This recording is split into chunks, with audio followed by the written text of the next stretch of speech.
Books are the most important thing in my life.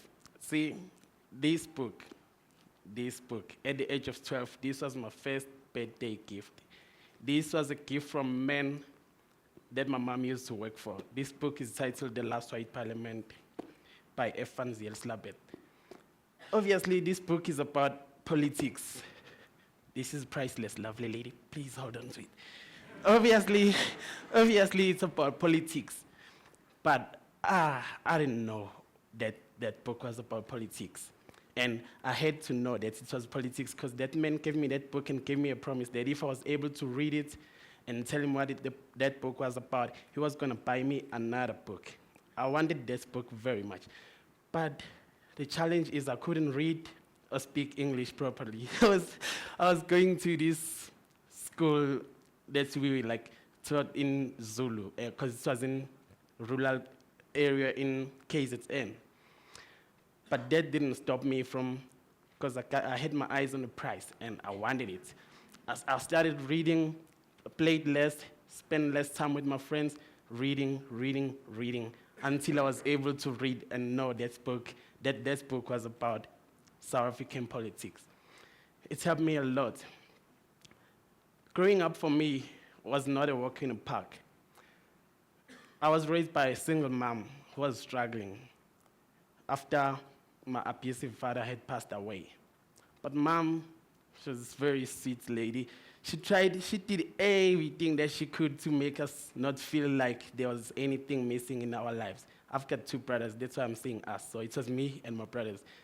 Mom was very hardworking and she tried everything that she could just to make sure that we get everything that other kids with both mom and father had. But I guess that was not enough for me. After all that hard work that she did to try to make me comfortable and feel like there was nothing missing, I still felt like in need of being cool. I wanted to be a part of this crew that was the coolest crew in my school. I did everything that I had to do to impress them. And yeah, I made it. I became a member of that crew. But I was just asking for trouble. For my membership fee, I had to save all my pocket money every day for beers with the boys every weekend. So there was no lunch for me. But it was nice because I was a crew member. That's all I ever wanted at this age. I came from being bullied to being a bully. It was nice for me because I didn't even think as bullying as I can see it now. But it didn't end well. To smoke cigarettes, beat other kids, to take stuff from kids. If I want it, I gotta have it. Anything, your money, your books, whatever. I ended up being kicked out of school. At the age of 16, I was kicked out of high school. It was very hard for me. Everybody was moving on with their lives. Even that crew that I wanted to be a part of, they just moved on like I never existed. It was very hard, but mom was very supportive because she never gave up on me. She worked extra hard, though she was struggling. I'm talking about serious poverty, but she was struggling. She managed to save enough money for me to go rewrite my matric at a further education and training college the following year. Cool. I registered and I started my course, with hopes that I was not going to disappoint my mom again. But I guess I never learned from my high school stupid mistakes. Like few months after I started my course, I found myself trying to impress girls and friends again, partying like there was no tomorrow, going out while other students were studying. It didn't end well. That is why I didn't get my matric certificate. I was partying, getting high, drinking. I got stabbed and left for dead. It was the 25th of August. It was a very sad experience for me. While again, I was left behind. While my peers were writing their exams, I was laying on a hospital bed. It was very hard and sad when after being discharged from hospital, everybody was calling me names, calling me a loser, calling me a bad influence. Nobody wanted their kids to play with me. I ended up trying to commit suicide. But with God's grace, my brother was able to save me before it was too late. Then mom didn't like it that everybody was making fun of me, so she decided to move me to Joburg. I moved to Joburg, it was in 2008. I lived with her friend. She was so sweet, so very supportive, just like mom was. Yeah, she helped me a lot to get a job, start working, saving money, saving money, saving money. After 6 to 7 months, I was able to stand on my own, to rent my own place. It was cool being a man of the house. Nobody tells me what time I should be home or whatever. But I got too much. I guess it was like too much for me. I was excited too much and over comfortable. I started doing drugs. Started as an experiment because I was like everything, coke, crack, anything that was in there, heroin, everything, weed, beers, everything. And it messed up my life. I remember I lost my apartment that I was renting. I lost my job. I lost friends, everything. I got kicked out of the flat that I used to live with. To live in, with only a bag full of my clothes, a blanket. But I was lucky because they allowed me to take my book collection because it was very priceless. So they gave me, I only had just a pile of books, a blanket, and a bag full of clothes. I spent most of that day in a park, there in Joburg Park. Some of you may know it. It was very hard. It was a long day, longest day of my life, in fact. I had to make a plan. Time was going, but still, I didn't know where to go. So I decided I remembered seeing people sleeping under the Nelson Mandela Bridge. So that is where I left. That was my bedroom once. That is where I went and asked them for a place to sleep under the bridge. They gave me a place to sleep, but as a rental payment, I had to give them a bag full of my clothes. But yeah, I had nothing, I had no choice. So I said, yes, as long as I've got a place to sleep, cool. Every morning, everybody living there under that bridge, street life is very cold, unpredictable, and like tough. You always wake up not knowing where your meal is gonna come from. Very hard. But every day, everybody woke up and go to their different directions. And me, everybody, I was relying on them to help me with things. I got tired of that. I saw them begging on the street corners, doing their things, some recycling. I decided to do what I know best. I took my pile of books. I went to Empire Road, where at the Vet University's entrance in Yale Road. Decided to what? Make friends with people who are passing by, telling them about books, getting to know how much they know about like classical authors like Emily Bronte, who's that guy, Tale of Two Cities, Dickens, yeah, Charles. Yeah, and I found many people and talking about people like Socrates and good people who were very wise, those philosophers.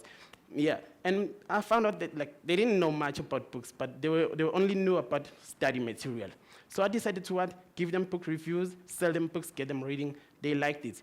But the problem is, at first I didn't sell them books. I just gave them reviews, synopses, and they wanted to keep my books. I said, no, these are collectibles. At least I can open a mobile library. You can take a book. Within a week, I want it back. If you don't bring it back, you're going to pay extra. And yeah, it's worked, but still my books were in demand. So I decided to give them books for sale. Now I started saving money, though most of the money I was making was still going to drugs. But I managed to, I managed to save some to buy books to now start a mobile bookshop. And yeah, people were supportive. They were buying books, and it was helping me to feed and to smoke. Yeah.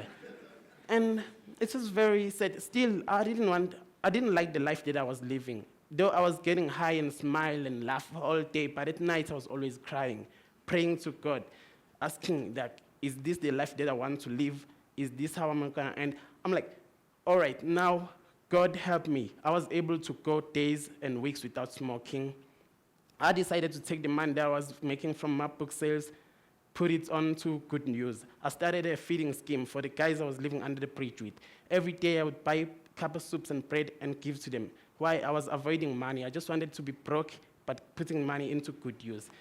saw that I won't have anything to smoke. But the guys, after that movie maker, one of the days after, there was this movie maker who made just a short video about me and posted it on YouTube, and people liked it, and people wanted to know more about me. So media started flooding to Empire, wanting to interview this Pavement Bookworm guy.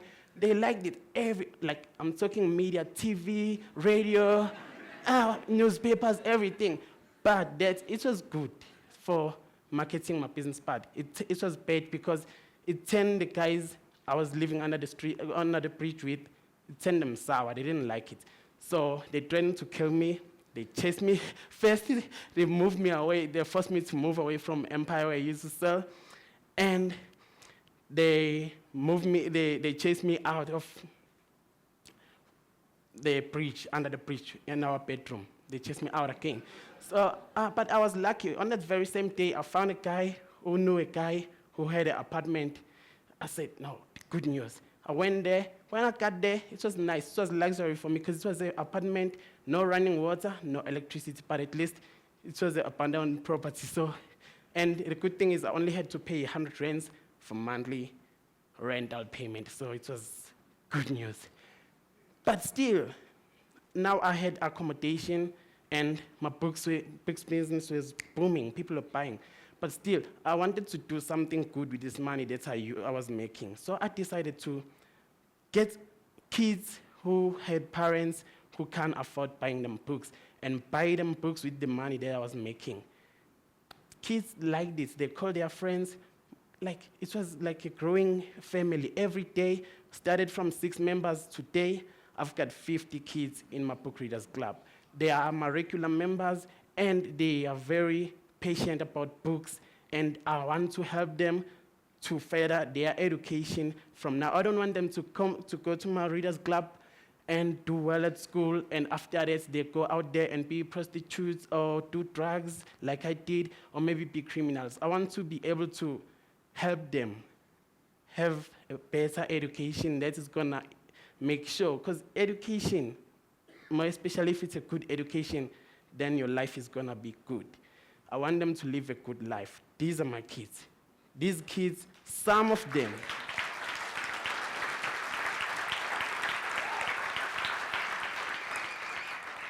my time is running. Thanks, good people. See, these guys, these kids were like first of the 6 girls that I started this book readers club with, and now I have 50 today.